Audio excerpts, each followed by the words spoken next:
Super കൺമണി സീരിയലിൻ്റെ latest promo വിശേഷങ്ങളിലേക്ക് എല്ലാവർക്കും സ്വാഗതം. അങ്ങനെ മാനസ തനിക്ക് കൃഷ്ണയെ വേണ്ട എന്നും സാഗറിൻ്റെ വീട്ടിൽ ഇന്നൊരു ഭൂകമ്പം ഉണ്ടാകുമെന്നും അറിയിക്കുകയാണ് വരുണിനോട്. എന്താണെന്നറിയാൻ വരുണിന് താല്പര്യമുണ്ടെങ്കിലും വരുണിന് അത് ചോദിക്കാനൊന്നും അത്ര ധൈര്യം പോരാ. കൃഷ്ണന് വേണ്ടാന്ന് പറഞ്ഞ സ്ഥിതിക്ക് അതും കൂടി ചോദിച്ച് ശല്യപ്പെടുത്തിയാൽ മാനസ പൂർണ്ണമായിട്ടും തൻ്റെ ഫ്രണ്ട്ഷിപ്പ് വേണ്ട എന്ന് വെച്ച് പോകുമെന്ന് വരുണിനറിയാം. എന്തായാലും മാനസ രണ്ടും കൽപ്പിച്ച് തന്നെയാണ് കേട്ടോ നീങ്ങുന്നത്. മാനസയുടെ ഈ മനംമാറ്റം കൃഷി അറിയുമ്പോൾ ഒരുപാട് സന്തോഷമാവുന്നുണ്ട്. ശല്യം ഒഴിഞ്ഞു എന്ന് അയാൾ വിചാരിക്കുന്നുണ്ടെങ്കിലും അത്ഭുതപ്പെടാനില്ല. പക്ഷേ ഇതറിയുമ്പോൾ ആൻറ്റിയമ്മയും സുജാതയും എങ്ങനെ എടുക്കുമെന്നറിയില്ല. സാഗറിന് മാനസയെ വലിയ ഇഷ്ടമില്ലാത്തതുകൊണ്ട് തന്നെ സാഗറിന് കുഴപ്പമൊന്നും ഉണ്ടാകാനായിട്ട് സാധ്യതയില്ല. പക്ഷെ മിക്കവാറും അതൊന്നും പറയാൻ മാനസയ്ക്ക് സാധിക്കില്ല. അതിനു മുൻപ് കൺമണിയോ മറ്റോ അറിഞ്ഞ് അത് മുടക്കാനായിട്ട് സാധ്യതയുണ്ട്. കാരണം ശ്രീദേവിയെ മാനസയുടെ നീക്കങ്ങൾ ശ്രദ്ധിക്കാൻ കൺമണിയും കൃഷ്ണൻ ചുമതലപ്പെടുത്തിയിട്ടുണ്ടല്ലോ. അപ്പോൾ ശ്രീദേവിയുടെ ഉള്ളിലിരിപ്പ് മാനസ തൻ്റെ ലക്ഷ്യങ്ങൾക്കൊക്കെ ശ്രീദേവിയോട് തുറന്നു പറയുമായിരിക്കും. അത് ശ്രീദേവി കൺമണിയെയും കൃഷ്ണനെയും അറിയിച്ചാൽ മാനസയുടെ കരുനീക്കങ്ങൾ തടസ്സപ്പെടാൻ വേറൊന്നും വേണ്ട.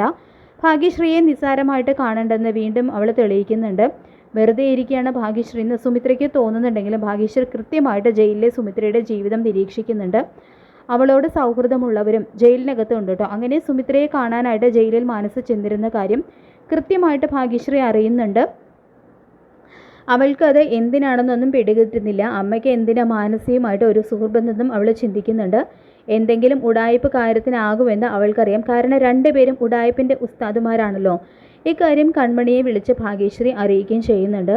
കൺമണിക്കും അതെന്തിനാണെന്നും പിടികിട്ടുന്നില്ല. ഇനി എന്ത് കുതന്ത്രത്തിനാണ് അവരൊന്നു ചേരുന്നതെന്ന് ചിന്തിക്കുകയാണ് കേട്ടോ കൺമണി. കിട്ടിയതൊന്നും പോരെ ഈ സുമിത്രയ്ക്ക്. എന്തായാലും ഇനി അടുത്ത കുതന്ത്രവുമായിട്ട് വരട്ടെ, അപ്പോൾ കാണാമെന്നും കൺമണി ചിന്തിക്കുന്നുണ്ട്.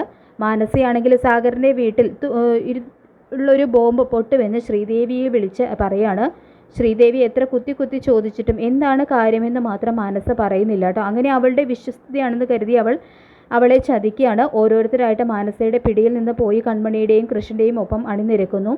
ഇക്കാര്യം ശ്രീദേവി കൺമണിയോട് പറയുന്നുണ്ട്. കൺമണി ഉടനെ തന്നെ അത് കൃപയെ അവളുടെ മിടുക്കി അനിയത്തിയെ അറിയിക്കുകയാണ്. മാനസ ഇക്കാര്യം ഹേമയെയും അറിയിക്കുന്നുണ്ട്. ഹേമ വേണ്ടാന്നൊക്കെ മാനസയോട് പറയുന്നുണ്ട്. അവളുടെ ഒരു ബോംബ് പൊട്ടിക്കാൻ അവൾ ഇങ്ങോട്ട് വരട്ടെ എന്ന് പറയാണ് കൃപ.